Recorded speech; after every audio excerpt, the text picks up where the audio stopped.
गांव के बाहर एक घना जंगल था। उस जंगल के पास एक छोटा सा गांव था जहां गरीब किसान रामलाल अपने परिवार के साथ रहता था।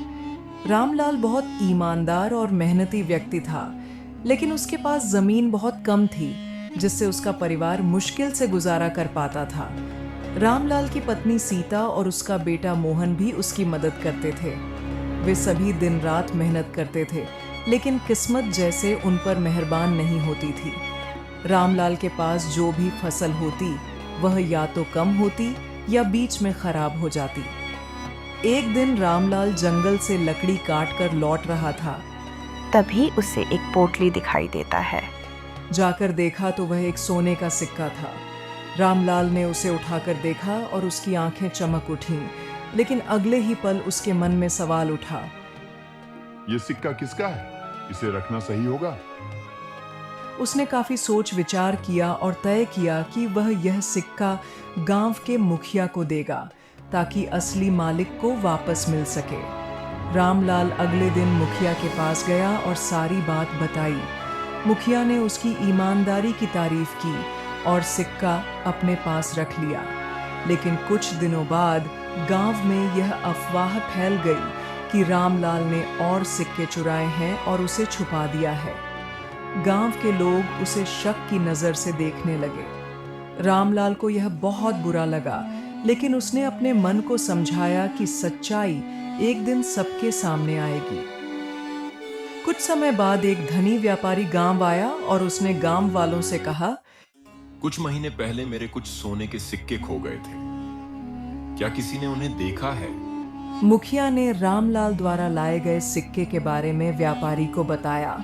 व्यापारी ने सिक्का देखकर कहा, यह तो मेरा ही सिक्का है, लेकिन मेरे कुल 10 सिक्के थे। रामलाल ने व्यापारी को विश्वास दिलाया कि उसने केवल एक ही सिक्का पाया था। लेकिन गांव वाले रामलाल पर शक करने लगे। वे कहने लगे कि बाकी के 9 सिक्के रामलाल ने छुपा लिए हैं। रामलाल ने बार बार अपनी सच्चाई की दुहाई दी, लेकिन कोई उसकी बात मानने को तैयार नहीं हुआ। अंत में व्यापारी ने एक योजना बनाई।